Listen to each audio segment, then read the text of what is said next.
11 years ago, Axopar didn't exist. Nobody had really heard of them. Now it's the Dusseldorf Boat Show in 2024, and the time has come to replace the original, the 28, with this, the 29. They delivered nearly 3,000 of the 28, so they will be hoping that this can repeat the success. And we have both the Suntop and the CrossCabin on the stand to show you. And in this video, I'm going to show you exactly where the differences lie between the old model and this new one. They're both around €100,000, excluding VAT.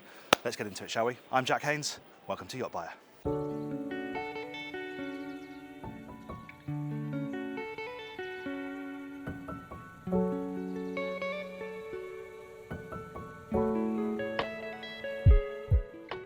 Before we get into it though, make sure you subscribe to the channel, hit subscribe, hit the bell icon, and you'll never miss another tour like this one.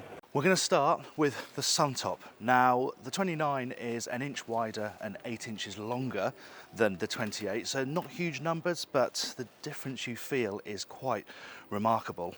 We'll step on here at the back, and I think the most striking thing is this new sociable seating arrangement they've got.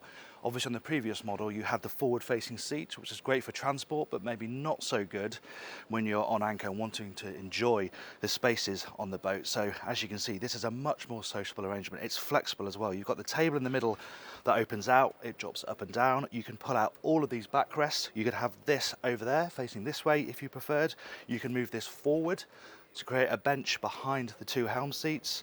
Yeah, it's a very flexible area on not an enormous boat. Having that sort of flexibility is a real benefit. And of course there are different options you can have back here. You can have it open, you know, you can play with it like you could on the 28, really suit your style of boating.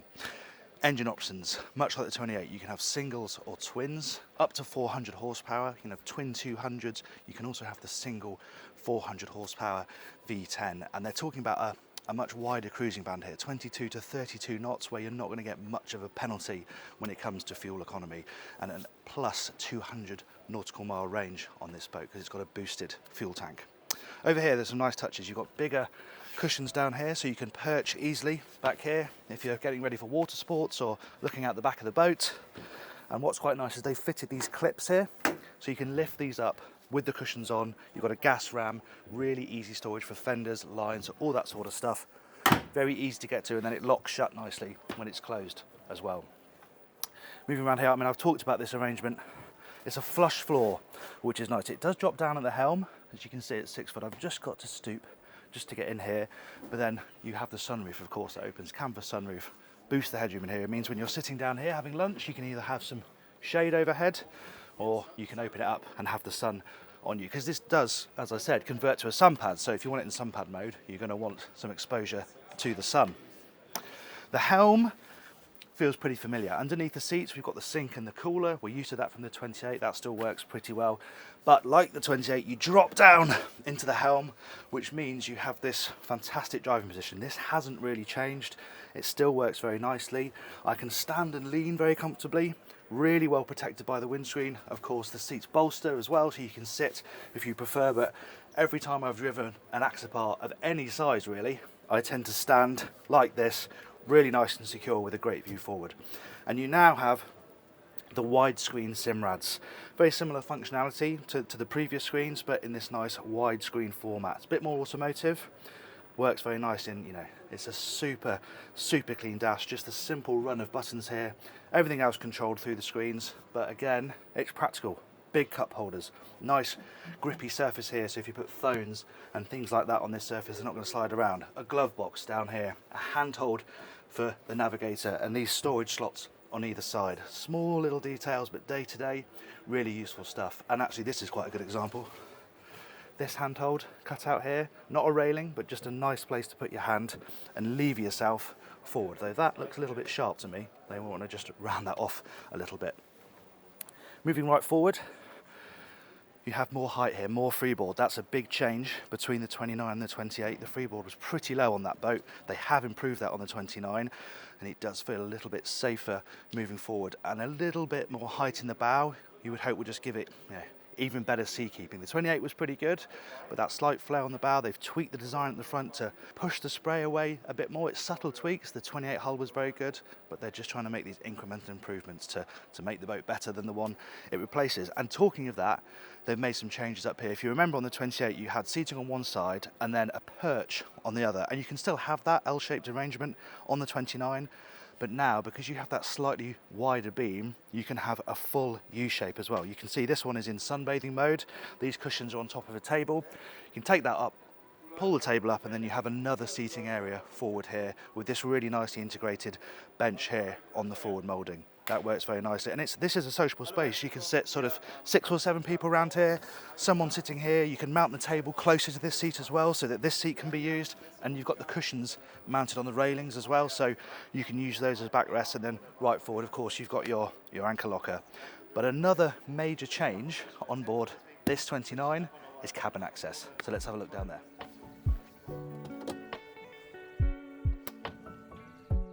Now on the 28, you pull the door open in front of the console, and that's where your toilet was. On this version, this is now, as an option, a cabin. It can just be storage, but there's actually a toilet underneath here as well. And as you can see, this one is set up to be a berth. So if I shuffle forward, can I lie down? Yes, I can. If I was any more than 6 foot, that might be a little bit tight, but you know what, for the odd night, it might just be okay. It's not super luxurious, but it is at least easier to access than on the previous model. And you can also have the aft cabin on the 29, so you could technically sleep 4 people on board this boat. Realistically, I think a toilet and storage space is probably the more likely use. Should we head over to the cabin version? Right then, onto the CrossCabin, and I think this will be a very popular version of this boat, especially with the addition of the aft cabin. It was a popular setup with the 28, and with this functionality and the fact that you've got a cabin forward now as well, I think this is going to be very popular too. And there are some changes back here. Of course, you have the same hull, same engine options as the Suntop, but what's nice about this version now with the aft cabin is, if I can find the catch, you pop this, and you have this almost boot effect where, yes, that's the sleeping space down there, you can also access it from inside. We'll have a look at that in a moment. But if you want to use it for storage back here, you can just open that, chuck it all in there, and then close it down. And then in terms of ventilation, if you want to get some air running through there, well, look at the size of that hatch. And of course, if you don't want the cabin, there's the usual array of options. You can have it open, you can have a wet bar here, you can have a lower storage unit without the cabin if you prefer. Very, very flexible. Same sort of seating arrangement both sides with storage. That all works very, very nicely. Walk around decks, as you'd expect. Again, it just feels a little bit bigger, a little bit more spacious. It's easier to move around. Bigger side doors, that's a key factor. These are much wider than they were on the 28. And you can probably just see the shape of the wheelhouse is a little bit more attractive. It's a bit smoother. It's not quite so upright. It does look really nice and aggressive. It's got a lovely stance, even sitting still on a boat show stand, this boat. And there's a nice gradual rise up in the deck. There's no steps around here to trip over. It just rises up, and then exactly the same arrangement pretty much as we just saw on the Suntop. But usefully, this one has got the table up. It's not in sun pad mode. Again, drop it down, cushion on, you have a sun pad. But if you want to use it as a table, this is what it looks like. And we have the same arrangement down here. Pop this open, and again, this one is set up as a cabin. This one's quite good because it's got the steps in place, so you can see without having the full bed set up, you can get down there, and if you want to use it as a toilet, that is how you'll have it arranged. Now, one of the nice things about the cabin version is how easy it is to carry your toys, not having to put these down a side deck, deflate, inflate every time you want to move. You just whack it on the roof rack and you can head off and carry on with your day. Of course, nice big sunroof. We'll get the real effect of that from inside. And one thing I should point out is you can have solar panels up here, which then trickle charge the batteries. That's an option on this as well. Should we head inside? Okay, there are some major changes then inside the cabin. I've already mentioned the size of the doors. That helps a lot with moving around this boat because you can pass behind the seats, in front of the seats. It just makes circulating in this area, if there's a few people on board, a bit easier. You're not sort of clambering around each other. This all feels pretty familiar. As with the Suntop, you've got that same Axopar position, obviously identical dash layout. But what you do notice is much slimmer mullions, Really nice glass area. The view is even better than on the 28. Headroom's good. I've talked about the sunroof, but this does peel back a long way. It's canvas just like on the Suntop, but this is what makes this boat so popular, is you can fully enclose it on a cold day. You shut the door, turn the key, off you go. But if you're in the Med, you're coming home in the evening, doors open, roof open, you've got a nice amount of natural breeze coming through this area. And again, you've got the same thing, sink and cooler underneath these seats. And then this is a nice area down here. You've got this wallet. Really useful just to chuck items down there on top of the storage you've got on the dash like you have on the Suntop. And I really like this upholstery as well. The blue upholstery outside looks really nice, and I think it looks really, really smart in here as well. That's a nice change with the Adventure collection here on the back of the seat. Looks really cool. Now, some clever stuff going on back here.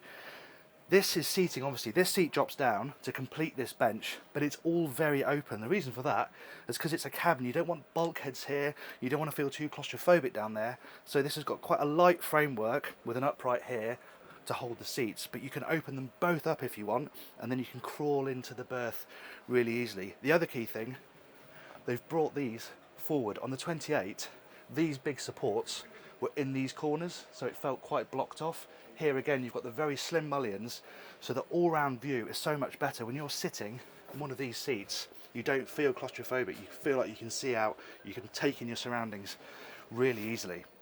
And then dropping down into the cabin, because of this open design, is really easy.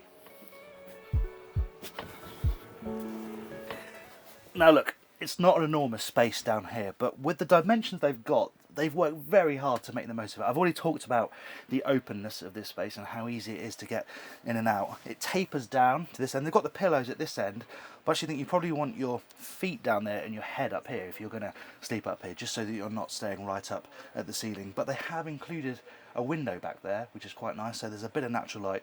It doesn't feel too coffin-like, and they've even got these quite neat little air vents here, so you can get some natural air coming in here. It's not a porthole, but it does mean you get a little bit of ventilation. Obviously this infills to complete the bed, but it does feel to me like a space that you would use a bit more readily than on the 28. And of course, having the option to have 2 people up front, 2 people aft if you really want to, is quite impressive on a boat of this size and design. Should we head downstairs and have a look at the hull?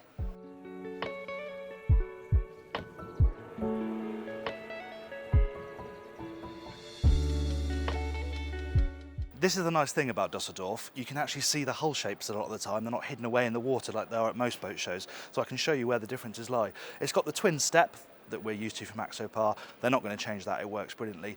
You have got that slightly broader bow. You've got this sort of reverse knuckle here to help deflect the waves away. Certainly if you're following sea, that is doing a lot of hard work. And the main change really over the 28's hull is this little spray rail here, again designed just to cut spray away at the earliest opportunity. Even before it's reaching this flare, you've got this deflector here to hopefully keep spray away and keep the boat dry. But you can see the steps down here.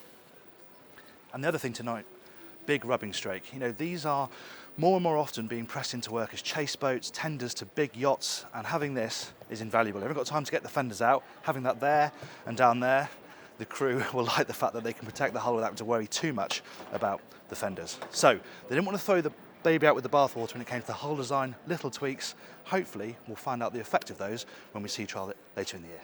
There you have it, quite a brief insight into the 29s. Every man and his dog wants to see these boats at this show, so we've got on before it opens so we can try and show you in as much detail as possible. We're going to go into much more detail when we sea trial these boats later on in the year, so subscribe now to make sure you don't miss that. Thanks for watching. I'm Jack Haines. This is YachtBuyer.